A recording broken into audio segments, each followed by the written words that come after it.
This is the techiest video I'm gonna do today, so please bear with me. Hi, I am Leslie Vasquez. I am an OET clinical facilitator with NHS experience, and today I want to show you how I use ChatGPT and Copilot to study and practice English.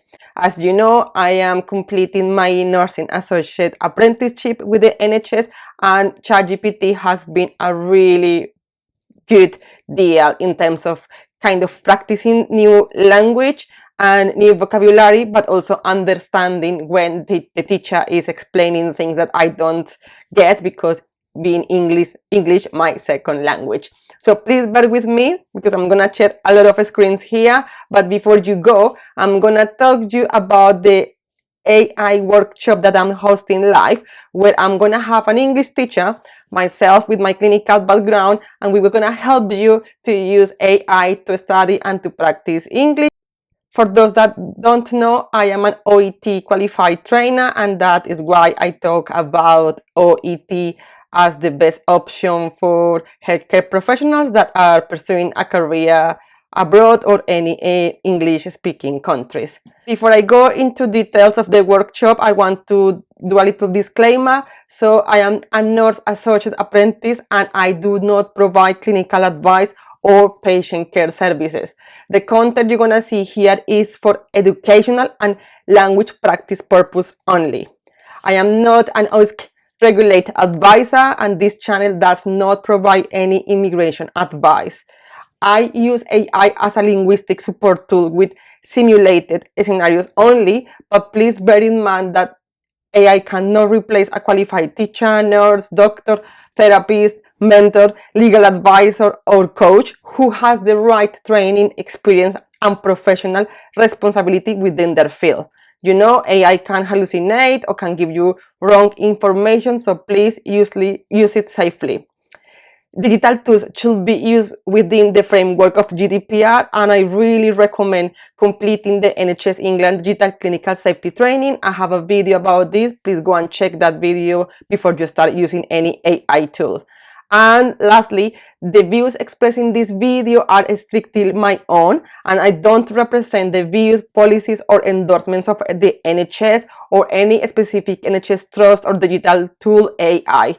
I use the information in this video just to provide you information, but it's at your own risk. And please remember that I'm not going to be held liable for any errors, omissions, or any losses, injuries, or damages arising from the display or use of this information.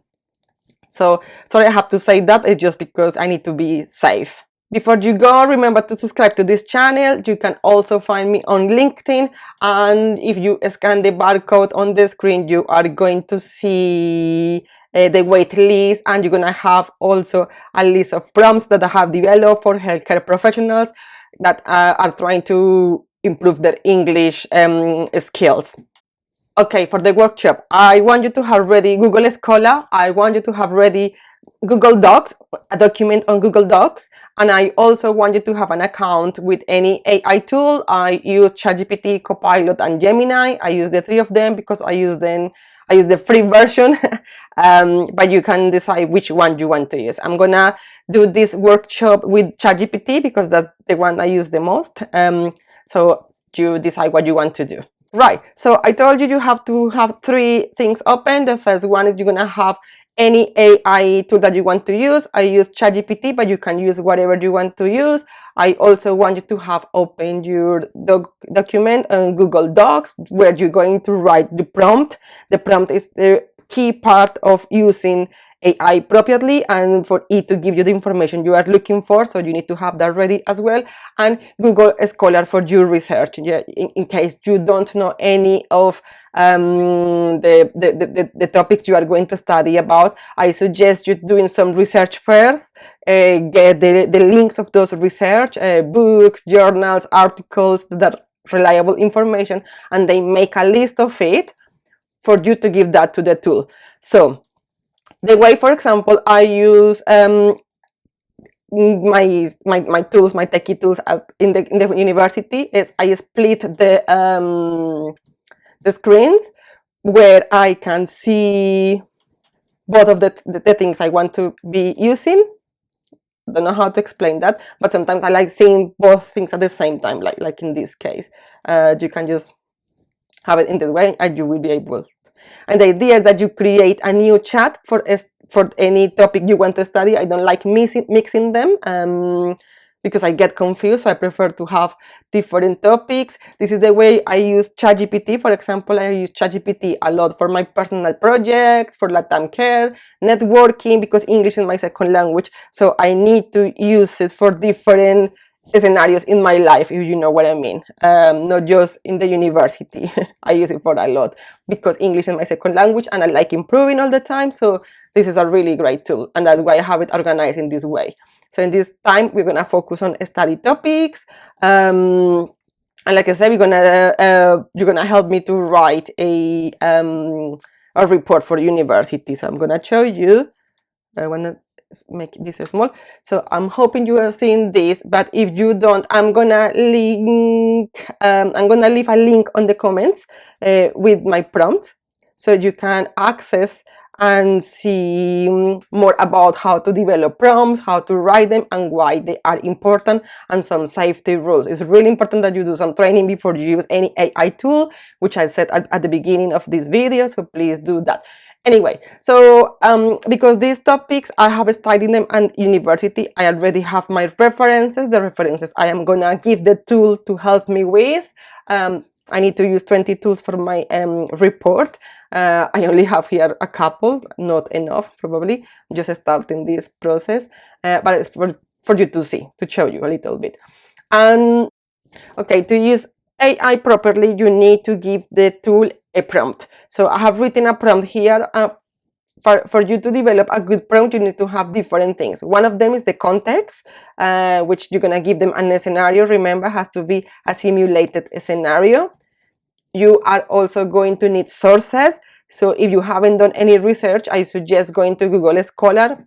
But if you don't want to do Google Scholar, you can ask the tool to use reliable academic and UK health policy sources, but please make sure you do some research as well. I have mine here because I have been giving this in the university in my lectures, but you might need different ones. So, make sure Google Scholar or ask the tool to produce some and read them and see if you are happy with them.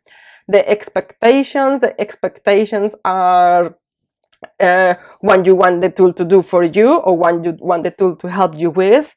In this case, for this report, I want it to be a formal academic style report. I want an introduction, social determinants of health, and different things I need for my report. That again, I have given this information in the university. And I want the tool to ensure different things like avoid plagiarism, in-text citations are but styled. I want it to be UK's context throughout the whole report, and obviously I need evidence-based arguments, which is really important. And at the end, I am gonna give the tool a task to produce something for me, which in this case, I want the tool to do some brainstorming. Then when you have ready this prompt, you just copy, and in new chat, I always suggest creating new chats, so you have a little of, you have organized the topics that you are studying, and you basically paste. Great, so this is what the tool is giving us. It says, great, let's brainstorm strategically before writing anything. This is where a strong academic work begins. Since your report must clearly meet the 4 learning outcomes, we will map ideas directly to them, so your final paper fits a structure, focus, and evidence base. So it's kind of telling you already what you want. And this is the framework for brainstorming. Choosing, so now the tool is giving you what you need to do, basically, in different steps. So when the tool gives you this all information, as you can see, is a lot. You can't do this in one go. You have to, what I usually do is I copy. You can click here, copy, and then you go back to your document and you go paste there. And then you have all this information here, and you are going to analyze this information. You are going to read, and you are going to start seeing if that information that the tool is giving you is right or not. So let's go through it for a little bit and see what we have in there. So for example, you need to choose and refer your simulated scenarios, giving you and it's also giving you some options. So the option A is a child with recurrent asthma admissions. Your option B is a middle-aged adult with type 2 diabetes. Your option C is an older adult with social isolation. So here is telling you, choose a case that allows you to explore inequality clearly. Markers often look for this. So it's telling you what the markers are going to be looking in your report. So that's really good because you can have that tick already. So the second bit is the learning outcome first. So it's now starting to see all the learning outcomes that you need to meet in your report. Social determinants of health is giving you references, as you can see. World Health Organization, Office for Health Improvement and Disparities, and it's also giving you things to think about. This individual health is not just about lifestyle choice, it's shaped by wider structural conditions. So it's already kind of helping you think how to argue within your report, which is really good.